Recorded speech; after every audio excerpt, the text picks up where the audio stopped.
Hey friend, listen. I know the world is scary right now. Corruption, war, inflation, demographics, degeneracy, disease, unrest, hatred, and despair. We didn't come here to tell you how it is, but that it's going to get way better. Got a good thing coming, and it's all I need. Everything I want, just wait and see. Better by Bitcoin.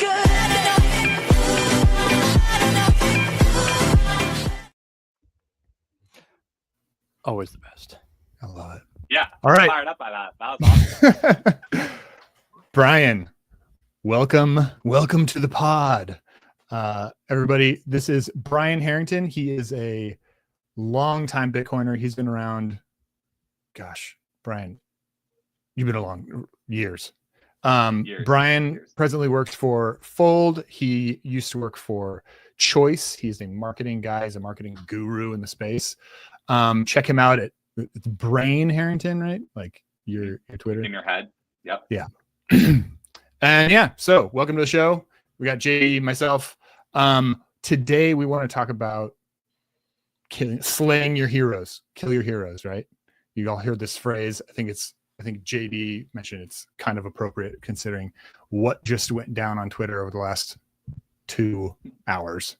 So Brian, I think let's jump off with you in terms of like just the high level stuff. We'll bring you down obviously to lower level stuff, but you know, the high level stuff is like slay your heroes. And we have Trump and Elon literally essentially going to war, political war, live on Twitter right now.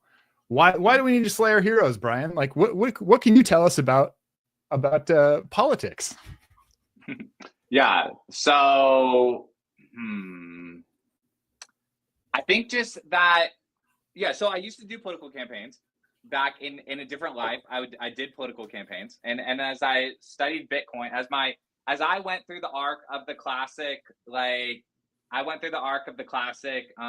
elected student body president, voted most likely to be president, like that kind of like, oh, you can fix the world by talking to people, and it's actually just your idea, like your idea being presented effectively to other people. They will buy into your idea, and then your idea will get put into the world, and that will help the thing, right?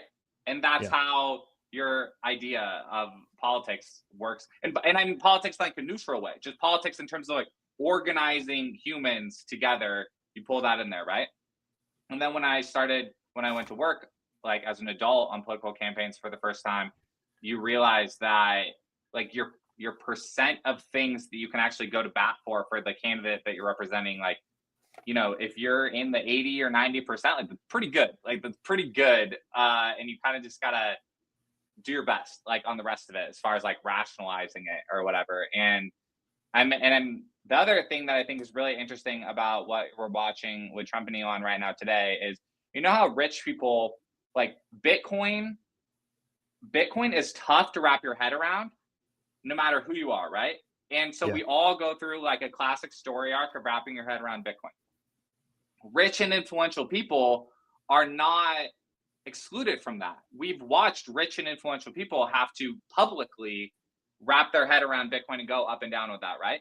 Politics is the same way. Like when I would work for these different people in Orange County, they would, you know, you would have people with means, you would have people very successful in an area of business, right? And they would say like, I'm going to be a congressperson. Like I can do this. I can self-fund the race. I'm going to be a congressperson. And they go through the whole thing and they get punched in the face by the reality of the two-party system and the like nuance of the things and just the realities of like that world. And at the end, they're effectively like, well, that game is stupid anyways. Like that. Classic cognitive dissonance. Yeah. And these aren't unsophisticated people. Like these are very sophisticated, like very productive, like affluent, just like successful people by like a lot of measures, right? And it just is funny that we're almost watching the same thing happen to Elon. And like, look, Doge and Department of Government Efficiency, like that was cool, like that was interesting. That was a lot of things were pointing towards this time could be different. And look, and even by your guys' intro, like I try to lean optimist as much as I can, like realism, optimism.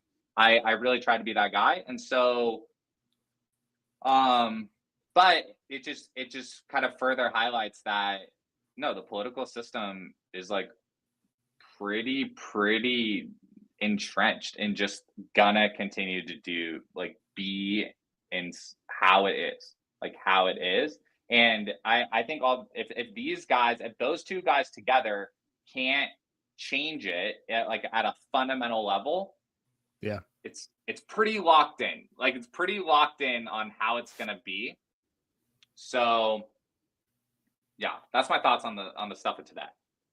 I remember you posted, I can't remember if this is on Twitter or Facebook, but you posted something that was like young Brian, and it's like you at the GOP conference for Orange County, and then like new Brian, and it's like you full beard, like you were clean shaven with a tie, and then like full beard, like black shirt, like drinking beer at Bitcoin meetup.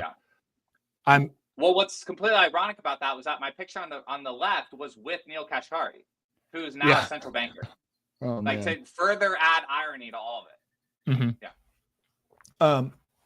I'm curious, what do you see in Bitcoin that gives you any hope about it, though? Right? Because if it's pretty entrenched, like why would it? What difference would Bitcoin make? So Bitcoin is like the only thing that I've found that I can go to bat like 100% for. And I think that's why I was saying that about the candidates, right? Of like, and they're even like kind of pointing that out with Elon, right? Of all the Doge stuff is in the right place, but then it's like, but you got the like subsidy stuff over here, and it's like very conflicted and like muddled, right? And so that then causes the story of like why it matters or whatever to be muddled. And whereas Bitcoin, it doesn't have a muddled story. Like it doesn't. Like people will try to muddle it, but like Bitcoin fixes this, and the ability to just like it. No, it's like very simple. Actually, it's actually extremely simple. And the fact that even just regular it doesn't. You don't have to overcomplicate the story for how it would make the world coordinating together better. Yeah. The things happening today, like in my mind, the things happening today are just, and we talked about this before the pod too, and I've posted this meme a bunch of times, so sorry for tooting my own horn, but it's just, this endless circle. We actually had a pod about it. It was just this endless circle of like the snake eating its own tail, right? Like fiat causes this problem. How do we fix the problem? Well, we got to elect new politicians, and they can wield the ring of power, and then the problem doesn't get any better, it just gets worse, and it just happens to get worse every single time, and just goes around this circle. And it's like the only thing that can break the circle is if we stop using fiat, and it just takes so much time to see that, like to see the break, like it has to break people's mind, right? Yeah.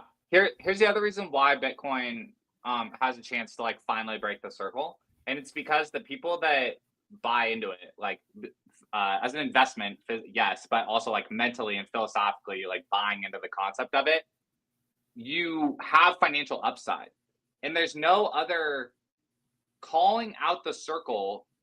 What part of the black pill of like looking at society is when you call out, like your choices are either join the circle. Oh yeah, it's such a good point. Carve out some sort of financial pie from it so that you and your family is okay, or just be like, that game is dumb and extremely frustrating, and be poor.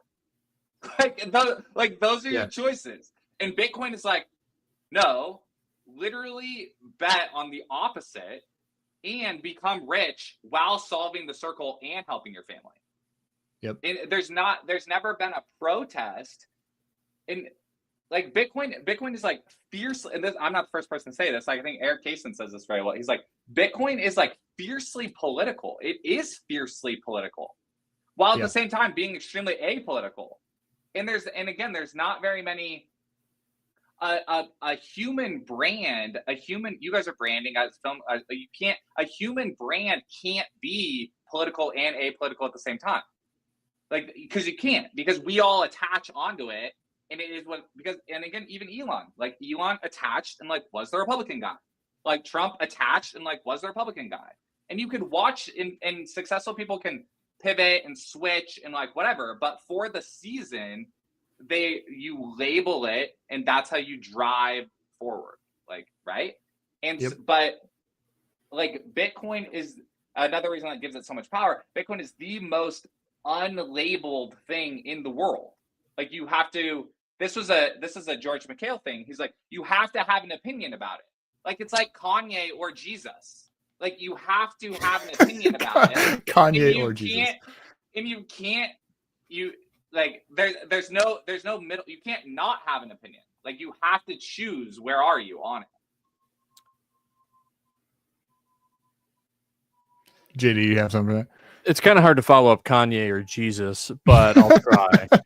I agree with that completely, and it's actually Elon or Trump, right? I think one of the unique attributes of this actually entire debate is who Elon is kind of completely out there in the open, right? All the stuff with Ashley St. Clair, all the stuff with, just kind of his baby mamas, like it's kind of out there. He doesn't deny it. He doesn't ever like hide anything in any way, shape, or form as far as we're aware, right? Like he's pretty public just about don't it. mention Tesla Q, but whatever. Yeah, we're not going to talk about Tesla. But in the same way, like Trump was a similar boat, but he had like a little more skeletons in his closet that were, protected by larger like NDAs, like Stormy Daniels and all that stuff. And so where I'm going with this is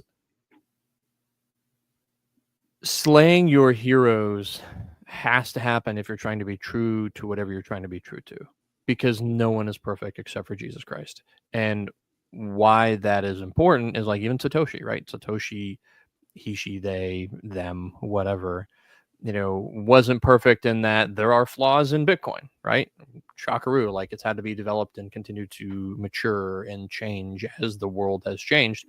And so I think the most important quote of the last 20 years was in The Dark Knight, where you had Harvey Dent kind of talk about it's like, you either die the hero or you live long enough to see yourself become the villain. And that's kind of what we're seeing play out in real time. Is Elon had this very, very specific reason for getting political that he parroted over and over and over again, which is if I do not help Trump win, we don't get to Mars and humanity dies. That was his belief. And so it was very, very specific. And so in this same vein, that was his political North Star, which was if, we don't do something, then we're not going to get there. And I would argue that actually he's being very true to that same North Star, because again, it's like for him, it's Mars. If you look at his companies, Boring Company, they're going to be able to dig tunnels underneath the ground on Mars to be able to connect all these different like Mars habs that they're going to create, right? Optimus, that's how you actually get around Mars with electric vehicles, because you can't, refine anything that you find on Mars because we don't know what the heck is up there. And, SpaceX, like he's very, very true to the North Star that he's trying to create. And I would argue what happened today is the exact same thing, where it's like, hey, the person standing in the way of us actually getting good things done is Trump. And I'm actually very okay with this as somebody who, kind of voted that way. Not kind of, I voted that way twice, 3 times. Because the point for me was, hey, we need to get out of this mess. And I think Trump is the best guy to do it. And I still think he is. But on the same token, truth matters. And so part of my vote in this way is like, I kind of, I didn't plug my nose, but I kind of walked in with open eyes of knowing that Trump had some skeletons in his closet.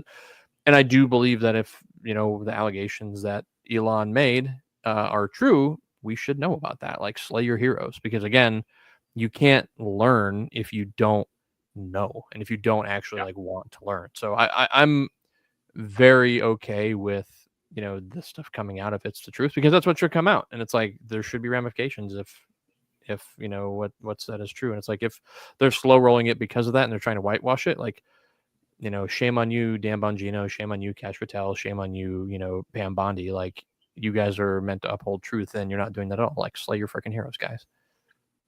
For the record, I wrote in Kanye on the second one, and I was the first elected GOP person in the state of California to endorse Kanye West when he ran for president as well. It didn't get up any press traction, but that's true. I was on OCGOP Central Committee, and I publicly endorsed Kanye West for president, and then voted for him. Do you walk that back now after the anti-Semitism, or do you still stand by that? I think all three of those guys are all post-brand. What I wanted to say about Trump and Elon is that they're like, we talk about being post-money, like you're post-money and that doesn't matter to you anymore. Both these guys are now post-brand. And so when you talk about, when you were teeing up the subject for today's podcast, and like slaying your hero and even yourself, like you have to slay the old version of yourself. Like, and I think in the way you're saying that Elon has stayed true to himself and true to himself, like through all of it, and like I agree with that. And I almost think Trump has too, but it's hard to follow. And I think that's what is the knock on him a lot, is that it's hard to follow, and it's too like just the classic, like, oh, it's too brash, like we don't like the storytelling, or like the whatever, like that thing. I almost think that that's what is. It's funny because I almost think that both of them would agree with even like Bondor's meme about the circle. Like both of them agree that it's dumb. And people, and the only way to ever actually call it out that it's dumb is to not need it anymore, which is what circles all of it back to Bitcoin. And it's like, so like kind of the other top, some of the other topics for today was like, I've tried to just talk a lot about Bitcoin personal finance. And it's like, I was just at the Bitcoin conference talking on a panel of like, what do FIRE people get wrong about Bitcoin? And it's like, the FIRE people are right in a certain sense of like, you have to get post money to stop caring about the game, which that's fine and true. But their way of getting post money doesn't pull up society at all. Like everyone else is still stuck over here, which is the classic thing of like why Bitcoiners are so obsessed about it, and why like Bitcoin makes the world a better place. Like Bitcoin actually gives the path to the world being a better place. Because if you're a single individual and you get post money and you get post brand, then you effectively just become an online shit poster now. Like that's what you're doing. Like whether you're a VC or a celebrity or like whatever, this is why I've called out that I think YouTubers and Twitter people, influencers, are the modern day philosophers, which might give them too much gravitas, but that's the same thing. Like what were the philosophers doing? They were sitting under the tree in the middle of the town being like, why is there a town here? Like, what are we doing, you guys? Like, look at, you're scurrying around all stressed out about what? Like, about what? And that's literally what we're now watching happen on, like, social media all day. Social media all day is people that are at work that have jobs, reading about people that are post jobs and don't need a job for whatever reason, talking about why are we here? Like that's what's happening every day. And so then you have the very people that are at the hugely top of that game that are then like making the rules to help the circle like of life. And Bitcoin offers a way to you yourself get out of the mess. And if everyone exits the mess in this way, that's the way that the dumb circle, ends. Yeah, I love your take, Bondor. I mean, man, there's a lot there. I've never heard the term post brand before. Like, I can understand post money. Okay, you have enough money to like not play the game. It's like cool, it makes sense. But post brand, that's like, I mean, you'll probably have a different take on it, but in my head, that's basically saying, yeah, absolutely. Trump, Elon, Kanye are all post brand. They can do Bezos. When Bezos was like, I'm not going to negotiate with you. Yeah. They can do anything because they're him. It's just there's just your post brand, right? Like you don't have a reputation to protect because it's impossible for anyone to tarnish your reputation. Just like it's impossible once you get to a certain level of wealth to like spend your wealth fast enough, right? That's awesome. I've never heard that concept before, but it makes a ton of sense. Okay, now in terms of like the other thing you said, like Bitcoin gets you. This ties back to an earlier point you had. Bitcoin is this middle ground where it's you get blackpilled on a current system. You either get to play the game and protect your family, and you buy a house in the middle of nowhere, buy a bunch of guns and etc. Just eject from family once you get it, or eject from reality once you get enough money, right? Or you go the other route, you just go super poor, homeless, get into debt, doesn't matter because there's no point in living, etc. Right? There's no point in participating. Bitcoin is this third rail, the third way, which is, bro, you can literally fight the system and get paid for it. It's crazy, right? The Bitcoin, I used to have these like super long discussions with my buddy about whether or not Bitcoin's going to be anything like, here's the new boss better than the old boss. Like it's just going to be the same old boss over and over again. And I was like, dude, it's going to be, there's no way that it's going to be worse. I mean, it's going to have problems for sure, but there's no way it's going to be worse than fiat. Like, come on. And part of that is, and there's also like the, oh, well, is Bitcoin going to win and all that? So it's like, bro, Bitcoin funds its own campaigns. Like, no, and it keeps everyone on the same page more. So that argument is the best single argument against Bitcoin. Oh, the Bitcoin elite will be the same as the current elite. Single best argument against Bitcoin. If you're on the other side of the internet and you're skeptical about Bitcoin and that's your reason, at least you pick the best reason, okay? At least you're hanging your hat on the best reason. But here's back to the whole thing. Trump and Elon, in the fiat economy, in the current way that the fiat economy works and the fiat social contract works, it's zero. Like, one of them has to win at the expense of the other. Yeah. But Bitcoin like allows both of them to hate each other and hate each other's brands, but still be functionally tied together. And that's what's been interesting about watching Bitcoin drama over the years. When you watch Bitcoin drama over the years, everyone knows each other.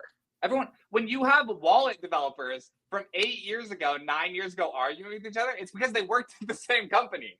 Like, that's why they're arguing with each other, because they know each other. They know that before everyone had hundreds of thousands of followers and before it was worth all this money, they knew each other. And so they have regular human. There's also a lot like churches. Like church drama, same thing. They all know each other. And that's why it is. But there's no economic incentives to help people ever overcome their like interpersonal problems. Yeah. Social media a little bit solves this because at least you can like what's funny is that even the day prior, and I didn't read this whole story, I don't know all the Barstool characters, but like even yesterday, there was a big Barstool like public breakup based on, again, people that have very big, powerful brands and lots of people. But then, and what happens whenever there's a brand fight, people immediately then go for the money. Like try to, capture the advertisers, capture the whatever, like take them down. And so, yeah, I just think that the point of the story is Bitcoin drama. People are still locked in together on the same economic thesis. Yep. I really appreciate David Bailey, and why I appreciate David Bailey is because he has he blocks people on Twitter or whatever. Everybody, all the big Bitcoiners do. But the thing I appreciate about him is even if there's somebody who hates him or he hates or whatever it is, there's still a space for him or space for them at his conference, right? Whether or not they come is neither here nor there, but like he does give people a space that don't agree with him to talk. And I would go to this whole like slaying your heroes thing. I actually think that's part of the defense mechanism of just kind of Bitcoin and a non-fiat world, because that's how you had to kind of work in a good society. The perfect example is going to be wolves, right? They used to think the alpha was the wolf at the front, but what they learned was the alpha was actually the wolf at the back, right? You have these packs of wolves that are walking, and the weakest are the ones that are leading, because those are the ones that you can, sacrifice in a battle. Essentially, you have like the weak wolves up at the front kind of leading the pack, and then the second group are like the aggressors, then you have the family, the wife and children, and then you have the alpha at the back. But going to the slay your heroes thing, like what's really interesting in that is that wolf analogy is a perfect description of how a properly functioning society should work. Is your heroes should be out front to be slain, because you need to kind of use that feedback in the loop of understanding of, hey, is this working?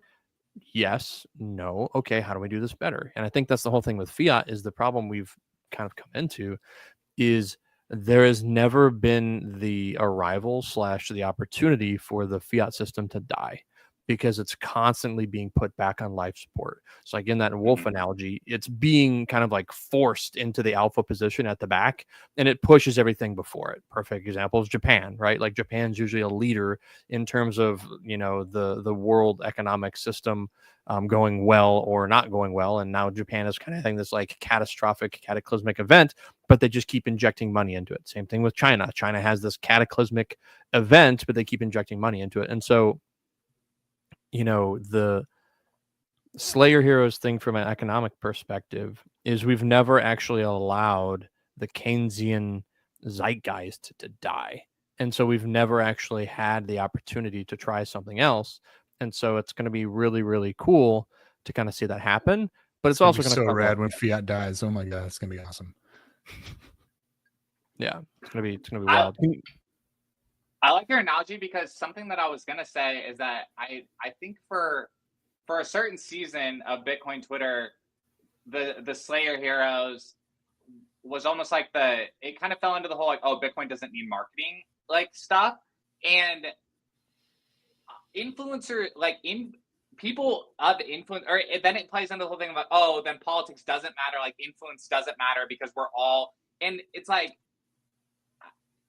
people do matter though. Like that's what's so funny about the whole thing actually, is that it, like, the people, thought leaders, people that put themselves out there, say things, develop followings, show patterns, like part of the reason why I don't think influencer culture is necessarily bad, because now you can find literal advice for anywhere you are in life. Like I don't have to read books. I don't have to read parenting books by people that wrote them 20 years ago and have no idea about the current reality of anything. Like I can literally watch in real time other millennial parents practicing what they preach in real time, and hey, does their family, does it seem like they have it or not? And then you pattern after them. Bitcoin, and I think Bitcoin's the same way. Is patterning after people is helpful. And so, but then it's helpful until it's not. And then when you have to level up, you have to kill the old way of thinking. And you're right. And a lot of us, it's very emotional to have to kill the old way of thinking, and it hurts. So one of the things that comes to mind is at the at the conference, there's a side event, Thank God for Bitcoin side event, and Jimmy Song gave a talk there. And one of the things he talked about, I don't know if it goes into Slayer Heroes kind of mentality, but it certainly goes into the level up, bro, you can't just okay, cool. You can't be in the camp of do nothing and give up on the system. And you can't be on the camp of get rich off the system and eject.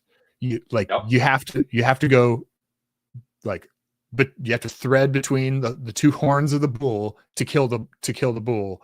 And part of that is you have to get uncomfortable. You have to suffer. You have to go be hard, be uncomfortable in the world, level up, get hurt, level up, get hurt, level up, push yourself towards the end, or else it's what are we doing here, guys? If we're all just getting rich, rich for what purpose, right? For what? Why? What difference does it make? And it's no, the purpose is to break this insane circle of absurdity, to finally kill this snake that's eating itself and never dying. No, this is what I've been saying a lot too. So I don't think by all the characters in this game or in the revolution or whatever, if they're all playing it safe, it's not going to progress. It can't. It can't progress. It physically cannot progress if everyone is playing it safe. Yep. Sorry, I didn't mean to step on you there. My big question is going to be, before we dive into the opposite side of this, but if you had to pinpoint the biggest hero you need to slay, who is it for you in your life? For me, it is myself. It is that vision of myself that I constantly think about, but when I look in the mirror, I don't see. And I think there's a really interesting, and it's like, like the word I think I'm looking for is like titillating mystique in human psychology to like think about this future that you really want. Like, oh, like that's where I am. But then actually destroying your preconceived notions and getting to the brass tacks of like, but am I really there? Am I really that person? Because that person's not real. And so that's what I'm personally working on, is just actually taking a good long look and being like, that is who I want to be. But is that person even real? Is that person even realistic? And if, either of those two things are true, how do I actually get there? And part one of how do I actually get there is I need to actually destroy this guy and get rid of these vices that I'm struggling with to actually move myself to that next place. And, part one for me has always just been discipline and waking up early. And, we talked about this on a couple of different things, but the most important thing that I think I've done in my life in the last 2 years is start taking cold showers. It's literally flipped everything in my world upside down. It is probably the most beneficial thing I've ever done. Yeah. The to answer your question about like what's one thing that's like you gotta slay that guy to move forward. I think for me, or doing the thing that's uncomfortable, it's like literally it's being on a podcast like this, putting my face out there, getting into marketing. Like I would love nothing more than just to be a private individual that just participates with the people in my life and has no public anything. But you guys, we can kill the snake. It's like, no, that guy has to die. Like I got to put myself out there to kill the snake, because otherwise, like, again, what are we doing here? And for like, I would so much love just to be a private individual and just not participate and be like, cool. Yeah, we're going to be good because Bitcoin is going to win. But yeah, I don't need to do anything about it. And like, no, you do. You really do. And getting everybody on that page is like, I'm getting myself on that page. It's like taking me years just to do that. And it's, man, tough. Yeah. For me, it's honestly, I resonate with a lot of what you're saying, JD.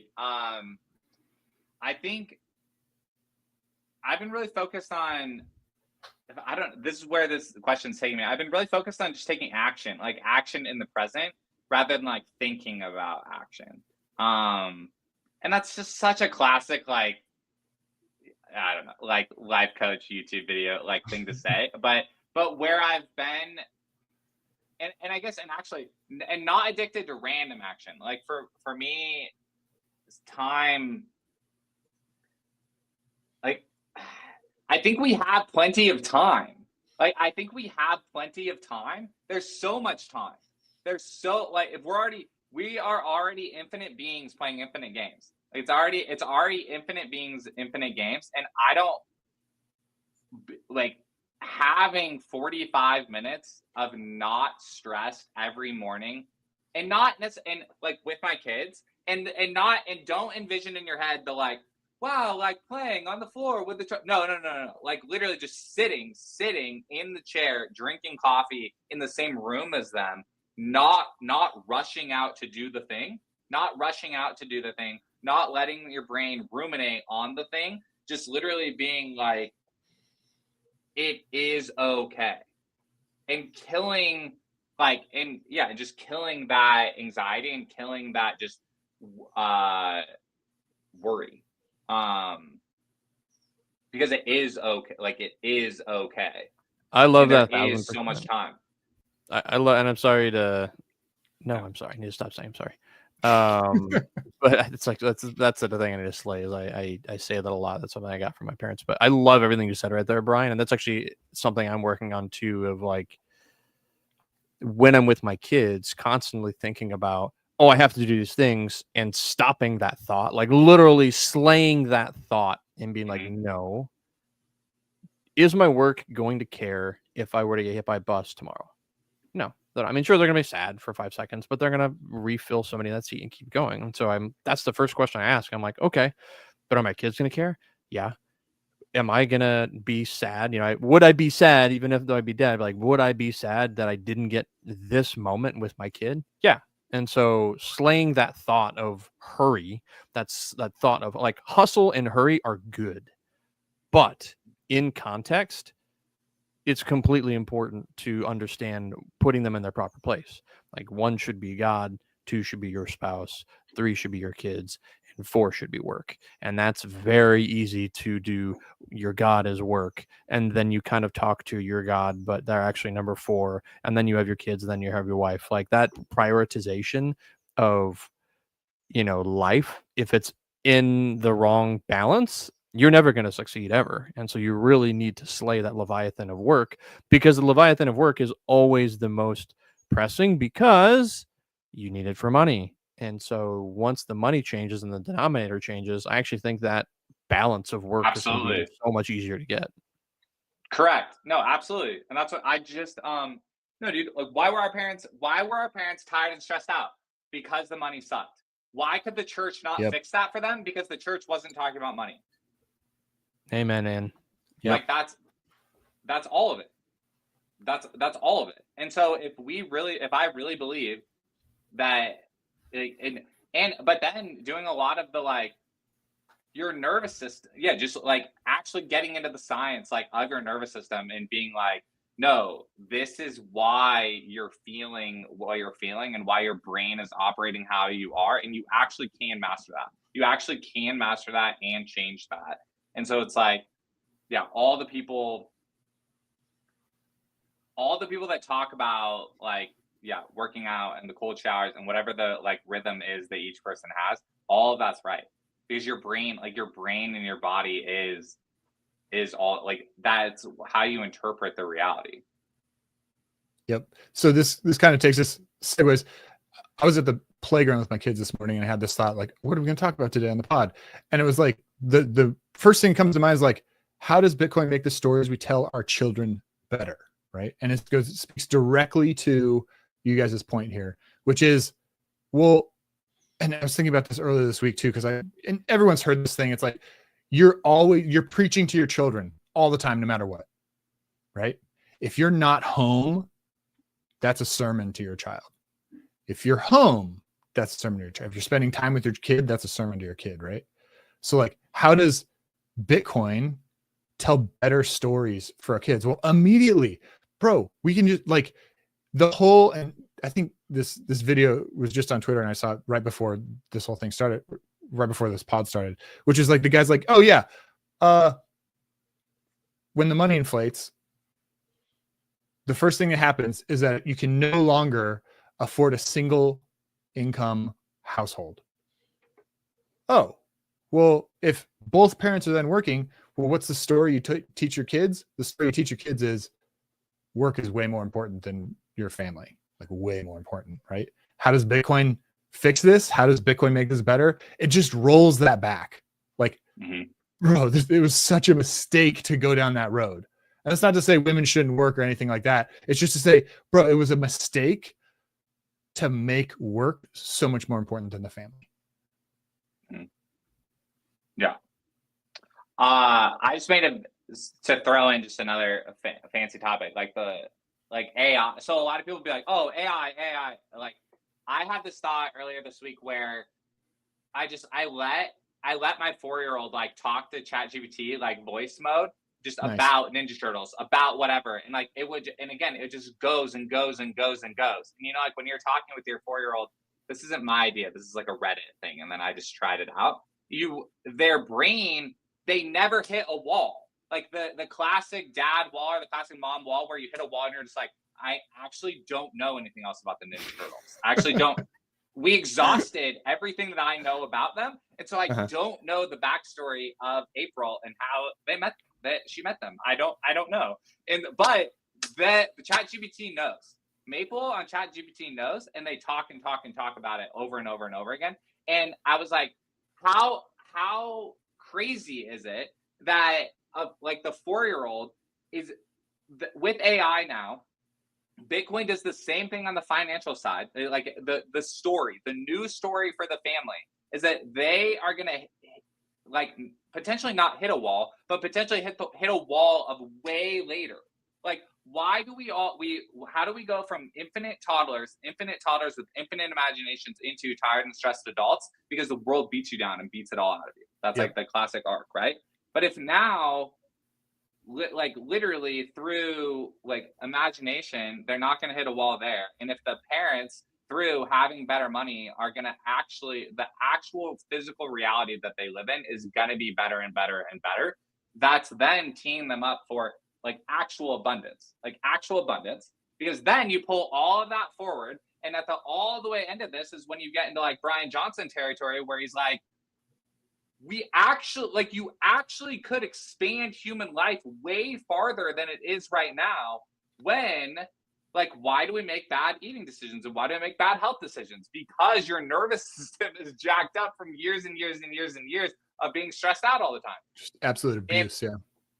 And so, like, that's super optimistic. It's just expanding. Like, Bitcoin gets rid of all of our productivity being siphoned off of us.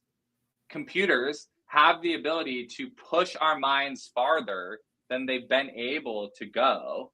And then the new generation is like, they're experiencing that reality from the beginning.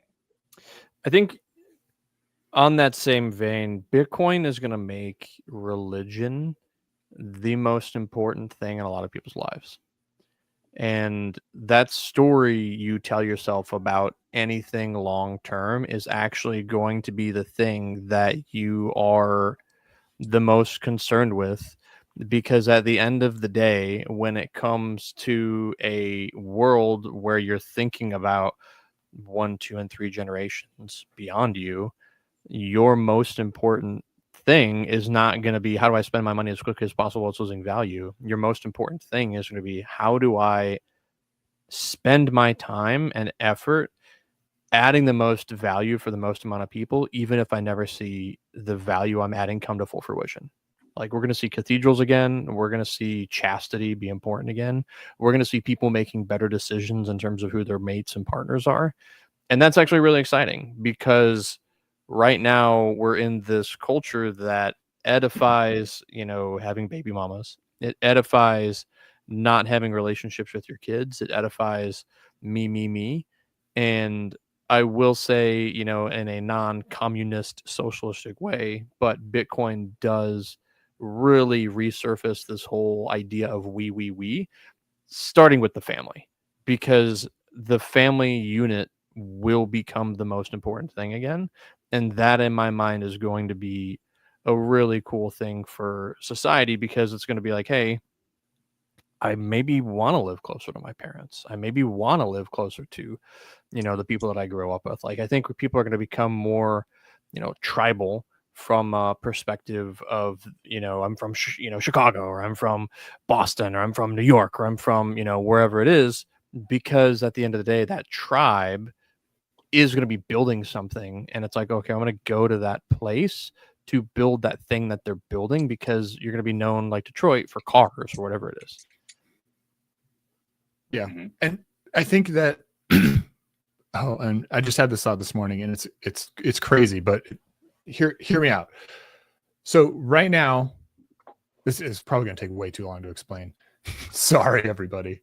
So right now, the way that a lot of people interact with the world is kind of like this, especially like in Christian circles. It's kind of this, oh, I'm encountering somebody who's annoying me, like a coworker or whatever, and they're just like literally grate against my soul. Like, every time I have to deal with them, the immediate response is, well, that's a you issue. You got to like internalize. Just remember, God deals with you, right?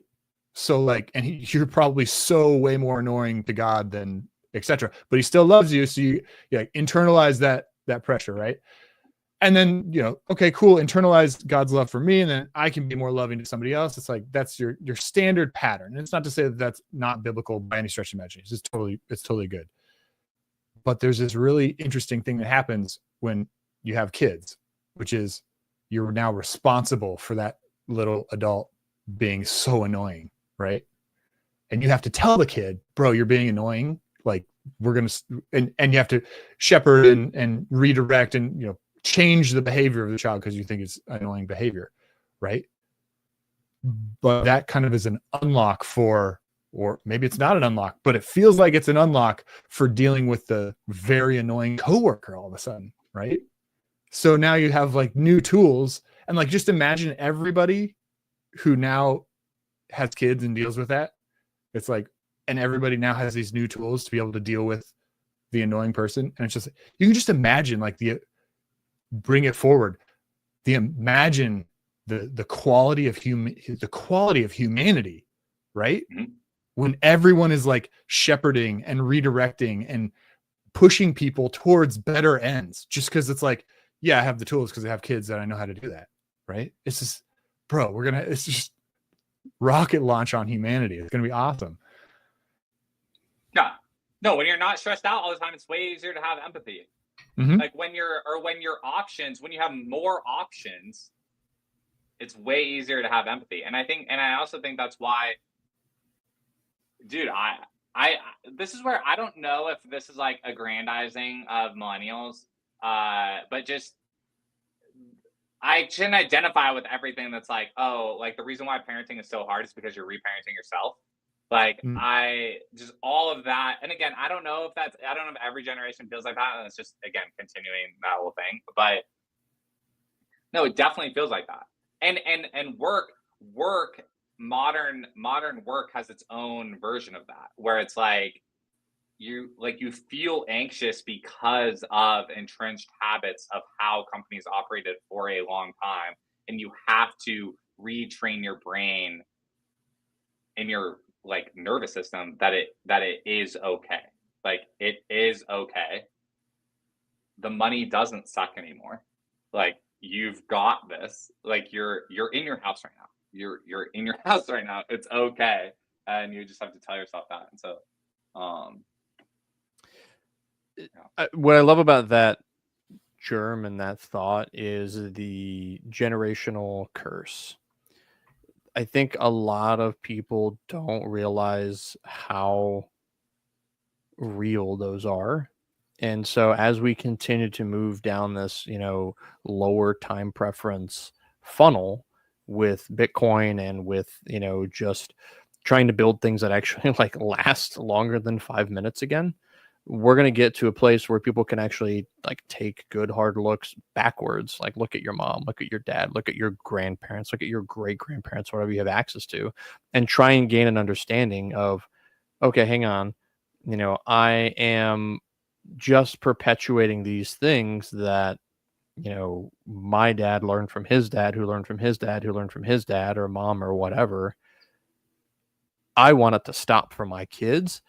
So I need to sacrifice and I need to do the work to actually break that. And I think to your point about telling better stories, Bondor, you're getting to a place where at the end of the day, if you're not trying to make the future for yourself and your kids a better place, you are going to be forgotten and you are going to be kind of left behind, because people are not going to want to associate with you. Like if you're just going to want to sit in your own squalor and not actually change, I actually think there's going to be a pretty big purge of friend groups and other things when people kind of look at a long-term time horizon, like, oh, this guy just wants to go to Vegas and like gamble or do nothing. Like you're not really adding value to anything. So like, what's the point? Yeah. You want to talk about slay your heroes. I mean, you want to talk about slay your heroes in the context of generational curses, right? Like, bro, that's the real slaying your heroes. That's facing the random behavior that you inherit from your parents and slaying that behavior. And it's so like, man, that is the hardest hero to slay, because you're completely blind to it. That's normative, right? The way that you treat somebody where everybody thinks that you're just a total asshole, but like you just think that's normative. It's like, man, no one congratulates for that. No one's gonna congratulate for that because you're just back to like baseline or like back to table stakes. Yep. That's why it hurts. Yep. I think that's actually a great point too, is one of the other heroes you need to slay is actually your expectations of others. You need to remove all expectation from other people that you have placed upon them, because the only expectations you can meet and or exceed are your own. If you expect someone to give you a pat on the back, you are probably going to be disappointed. If you expect someone to pick something up, you are probably going to be disappointed until you learn otherwise. But that point of getting back to table stakes, like if you expect, your spouse or your kids or someone else to change something in your household, especially as the man, you are probably going to be disappointed. And the bigger disappointment actually to your family is you. You, as the head of the household, are responsible for trying to create the change that you want. And I'm saying that to myself as much as I am to anybody else, because at the end of the day, there's a reason men are, historically at the front of households and at the top of these food chains of, biblical households, because at the end of the day, going back to the wolf analogy, they are the sacrifice. You are leading at the front and from the back, if we're using that wolf analogy. Like, you need to slay your bad habits. Those are the things that should be at the front of the pack, with an understanding of the habits you're leading behind with, with your alpha. Like, that is how you create success for your family, is, you are leading from the back, but you are also putting your own crap on the altar to be sacrificed so that everyone can benefit. Yep. And as Bitcoin grows in the culture and gives people the time to be able to do this, as opposed to fiat, we're on like generation, whatever, 5 of fiat, eroding that generation after generation. My parents worked, their parents worked, like, and valued work above the family, value work above the family. And then we're just going to be undoing that. Rolling back, each generation is going to be like, yo, my kids, like, I'm, spending as much time as I can with my kids as it is. But then my kids are going to learn that story, learn that behavior, and be like, oh yeah, that's normative. It's normative for me to spend that time with my kids. And their kids will benefit from the added time that they spend with their parents. And then it goes from there, right? It's just, man. I just thought of something. I think that, all right, this is a very influx thought, but I've never been able to super identify with the spending time with your kids is really important, or like family time is really important. Like this whole thing of and want to know why. I think I'm almost connecting this back. Like, my dad worked, but my mom didn't work. And like, what did that actually functionally mean for me? Like, very, very personally, what did that actually mean? It meant that my family had less income than other families. Like, that's actually functionally what that meant. So it's no wonder that as I'm an adult, when I hear that, of like, it's no wonder that I literally have an eye roll of like, are you serious? Like, are you serious? Because Sharon and I both work now, and my kids' lives are like 100x, like infinite, more better than my 4 and 2-year-old life.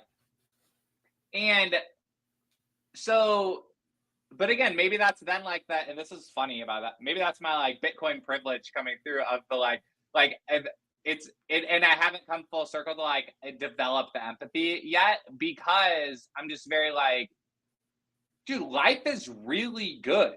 Life is really, really good. And like,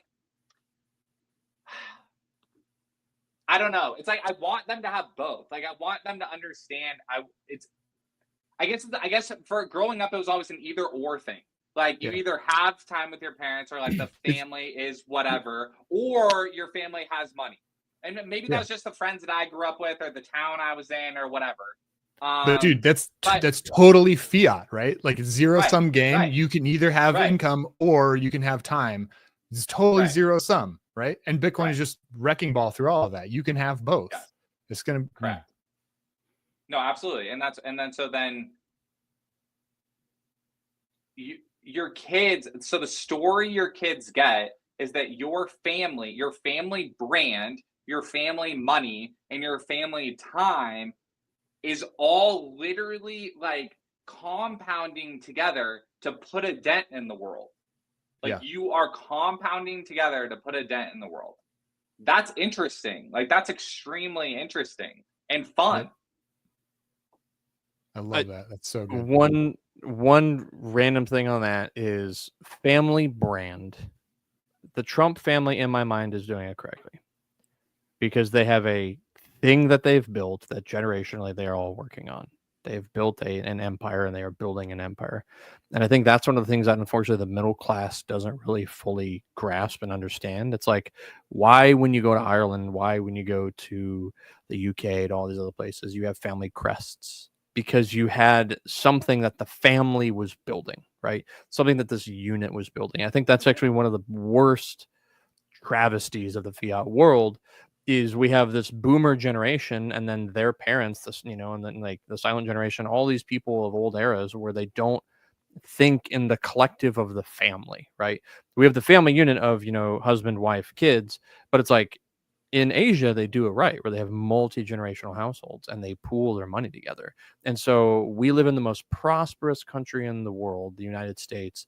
But the biggest hamstringing we've done to ourselves culturally is bifurcate the multi-generational understanding of family. Because I would bet most of our parents are like, mine aren't, but like I would bet most of our parents are millionaires and most of their parents were millionaires by standards of, if you take the actual amount of value that, they had for spending power now. If that had been accrued and put together, even just an account that was compounding at 10%, most people would be able to retire, and actually fiat would be a game that could actually be won, right? You wouldn't need Bitcoin because people are able to have pensions that are self-funded by their family. And so it's the standard thing. We got one of the siblings is a doctor, one of the siblings is a lawyer, one's an accountant, and between all of us, the family is managed. But fiat just completely I think pulls they the rug constantly out. had to break. They had to constantly break the compounding. At least in my family history, like they constantly had to break the compounding and move from state to state to state in chasing the opportunity that would help keep up with the hamster wheel, right? And so that your network, your physical network of opportunities breaks of the humans. Your real estate compounding breaks because you're constantly resetting the mortgage in a new town. And you're like, so each of that, every single time that breaks, the compounding stops. And you're right.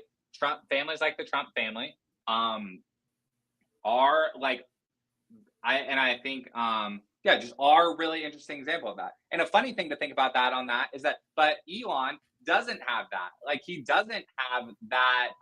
That's not a part of his thing, which does put him at a disadvantage in the like kind of game that is out there, because the Trump family has lots of deputies and lots of angles of lots of different people. Yeah, that's interesting. So how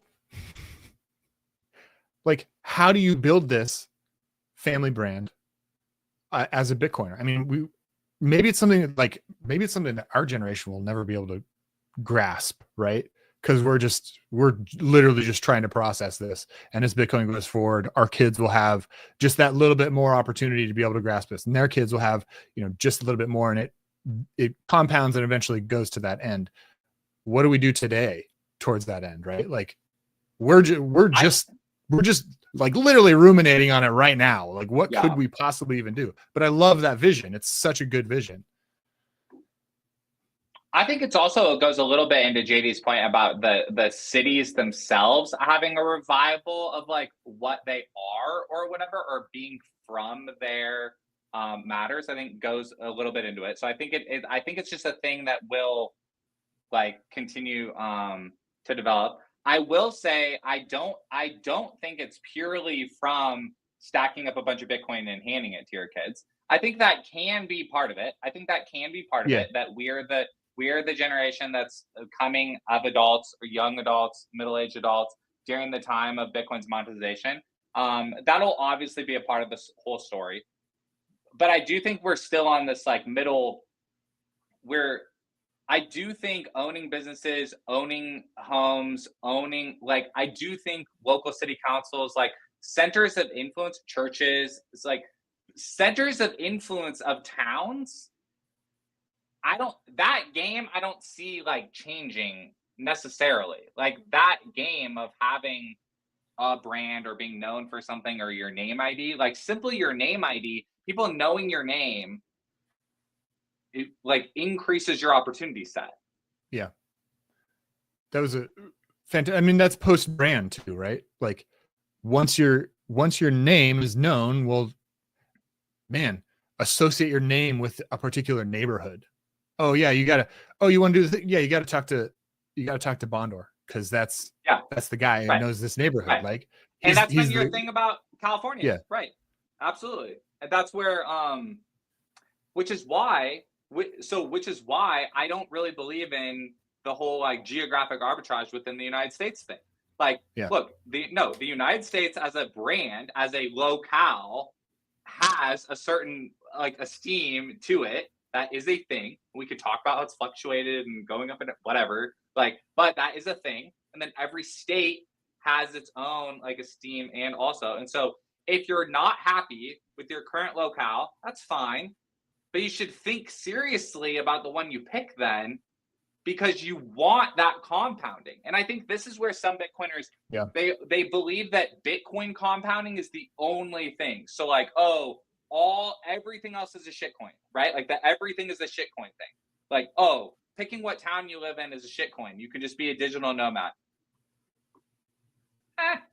I'm going to take the other side of that. Like, I'm going to take the other side of that. But I actually believe that compounding multiple things with Bitcoin is like a hugely like beneficial thing. And so, for me, like, and like part of why I get along with you guys so well, it's like, no, waking up in California every day, like, it hits me. Like, I honestly talk about Slay Your Heroes. Like, I think I've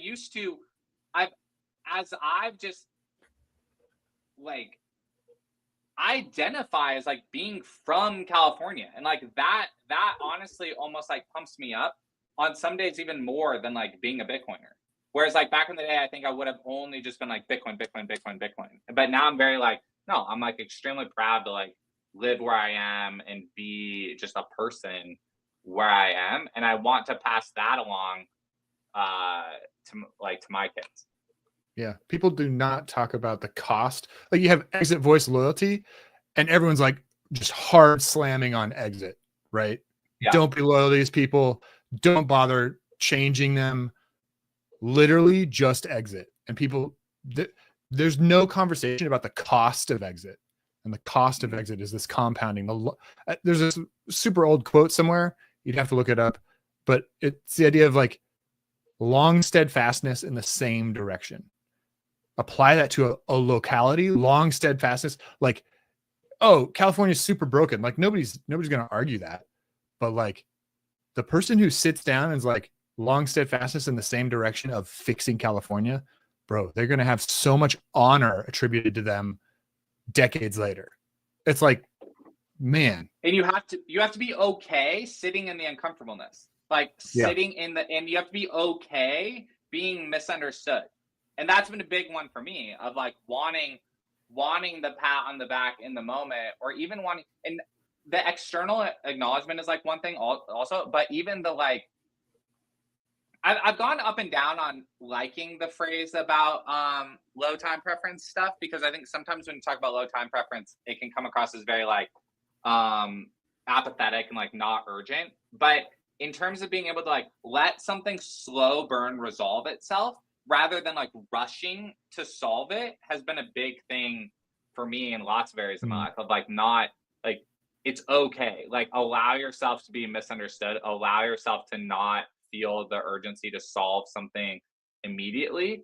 And yeah, that's how because I think sometimes it's like you rush to change your locale to get, it's a classic thing of like, are you running from something or running towards something? Because if you're running from something, you're gonna hit something else in the new place also. And again, you're just breaking your compounding. Yeah.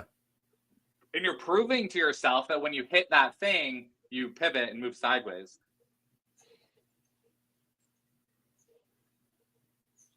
JD, where are you at? I caught a little bit of that. Sorry, I had to handle something really quick, but the it just goes back to the as we continue to evolve as a species, and if Mars actually happens, let's take that as an example. If we go to Mars, there will be people who never want to go to Earth. They just won't. It's like, this is home. And the compounding value of those people on Mars is actually going to be, they are way more valuable on Mars because they will understand the needs of that society. They'll understand, oh, I don't open the hab because everybody will die or whatever it is, right? There's just intrinsic value that they can add with a shorthand that they don't need to speak about, that they're going to think about, that somebody new is not going to think about. And so I think that's actually one of the things, travel is great. Like, I've been to, over 50 countries, right? Been to a lot of places, but I still think the United States is the best country in the world, in my opinion. And I bet you somebody from Brazil is going to say the exact opposite. Because again, I have an understanding and a belief of the potential of this place because I see it in the same way that I don't understand and see that same potential in somewhere else. And so what's exciting for me as I continue to slay these idols and these heroes of, Wunderlust or whatever, and it's like, cool, I'm going to go travel. And it's like, well, why? To what end? It's like, oh, okay. So what I'm traveling for is to learn and to gather information. But ultimately, it's like, do I need to go touch every piece of plan, dirt on the world? No, not really. I did at one point in time and I really wanted to, but what I'm realizing now is I'd much rather just, grow the garden that I have here with my kids. I think the idea here that's the most fascinating is there's two pieces. God tells Joshua before he goes into the promised land that I will give you every place you set your foot. And that to me is one of the most important things to understand as a Christian, as I guess there's, the Jews at the time, but like as a religious person who believes in God, as a Christian for me, because that has a lot wrapped into it. God will give you every place I've promised you that you set your foot. That means you need to go do the work and put your foot there. One. But then two, you need to understand what you're doing and where you're going. Because if you put your foot somewhere, like you're putting your foot in your mouth, I'm going to give you the consequences of that too, right? It's not just all the pleasantries. It's also the bad things. And so I think people need to be a little more calculated, as you were saying, Brian, about why they're making decisions to, be where they are, what jurisdiction. Because if you're in Silicon Valley, you're going to bump into a lot more people who know how to do tech stuff. And if you're in LA, you're going to bump into a lot more people who know how to tell stories. And if you're in Chicago, you're going to bump into a lot, like forever. Mm-hmm. But I think the most important thing for anybody watching is the Chinese proverb of the most valuable time to plant an oak tree was 20 years ago. The second most valuable time is now. And so it's like, get to work. Fun fact, that's not a Chinese proverb. It's just... It's now. Yeah, it's totally misattributed. And I don't think anyone knows exactly where it is, but like, look it up. It's like, it's kind of funny. It's like not a thing. I was just say it's Abraham Lincoln. It was definitely an Abraham Lincoln, for sure. Abraham Lincoln. Yeah. I just want to say one more thing before we probably have to shut this down. But Brian, I loved your running towards versus running away mentality. And like, when you're running away from something, yeah, you're going to hit something else, right? But if you're running towards something, you're looking where you're going. You're able to navigate, right? You're running towards, you have a goal that you're going towards. And to connect it with what you were saying, JD, bro, how did America get here? It was like people were running towards the new world. I mean, they're running away from the old world, but they were running towards the new world because they saw opportunity. They saw, hey, this is a place where I can set myself up correctly. Now, do we have Mars yet? No, not yet. Do we have like we really just have a broken old world. There's no other like land that can be settled, right? Like it's just fiat everywhere.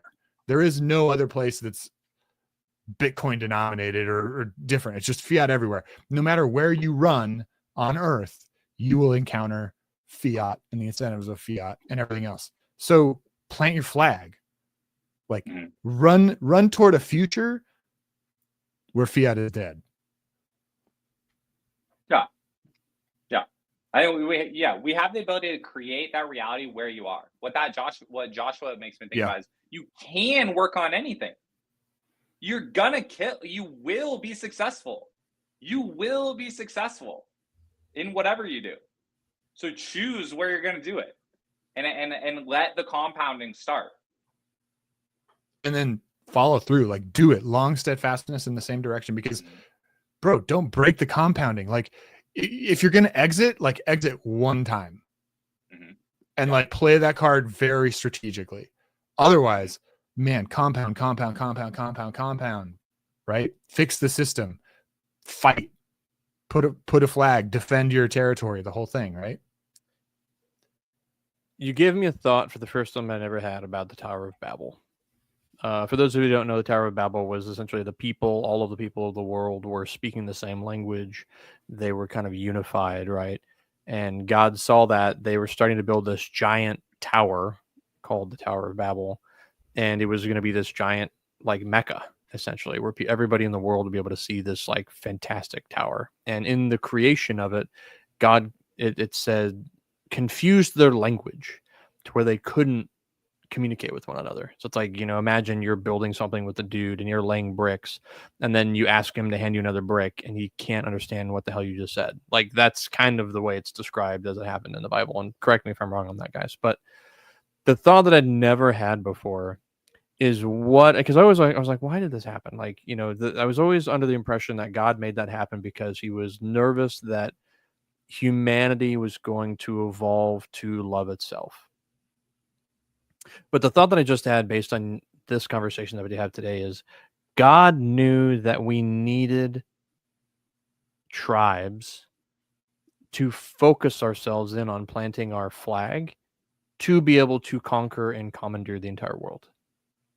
Because if we did not have the commission to go out and to populate every land, we probably would have just stayed in one place and built what we thought was a utopia. But at the end of the day, what we know from physics, the sun is going to explode and can turn into a black hole at one point in time. And so God knew that in order to fulfill the purposes of expansion and not just taking over the world, but taking over the galaxy, he kind of had to focus us by dividing us in a way. And that's the first time I've ever had that thought. Just thought it was really interesting. Yeah, it's interesting. All right, guys. Brian, it's been a pleasure. JD. Brian, you got any last thoughts? Any shout outs you gotta pump? Just if you're here on YouTube, like, hit subscribe and hit the thumbs up button. It genuinely helps. Search Brian Harrington on YouTube, and I'll see you over there. All right, guys. Till next time. Cool. Peace.